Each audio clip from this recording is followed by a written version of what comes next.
অনারসন দীপজল খলনায়ক, আমার বাড়িতেও সন্ত্রাস।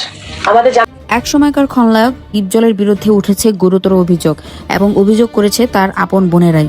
তিনি তার বাবার সম্পত্তি থেকে তার বোনদেরকে কোনো সম্পদ দিচ্ছেন না, এমনটাই অভিযোগ করেছে তার বোনেরা।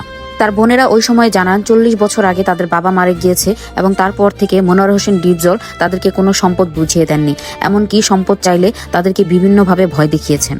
মনোয়ার হোসেন ডিপজল আমাকে বলেছে, সম্পত্তিতে কি করবা, যদি তোমার সন্তানই না থাকে দুনিয়াতে, আমাদের বলা হয়েছে। 40 বছর ধরে একাই বাবার সকল সম্পদ ভোগ দখল করে এসেছিলেন মনোয়ার হোসেন ডিপজল, এমনটাই অভিযোগ তুলেছেন তার বোনেরা।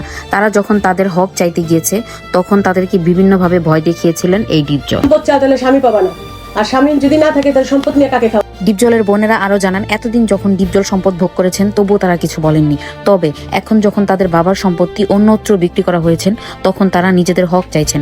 তবে এই বিষয়ে মনোয়ার হোসেন ডিপজল একটি বড় স্ট্যাটাস দিয়েছেন। এই বিষয়ে ডিপজল ফেসবুকে লিখেন, তার বোনেদের করা অভিযোগ সম্পূর্ণভাবে মিথ্যা। তিনি তার বোনদের খোঁজ খবর রাখেন এবং তাদের সাথে নিয়মিতই যোগাযোগ করেন। ডিপজল আরও বলেন, আমি অনেক অসুস্থ, আমি জানি না তোমরা আমার সাথে কেন এমন করছো। আমি প্রিয় দেশবাসীকে বলবো, সবাই আমাকে ভুল বুঝবেন না দয়া করে। সো ভিউয়ার্স, এই বিষয়ে আপনার কি বলার আছে আমাকে কমেন্টে জানান। Thanks for watching.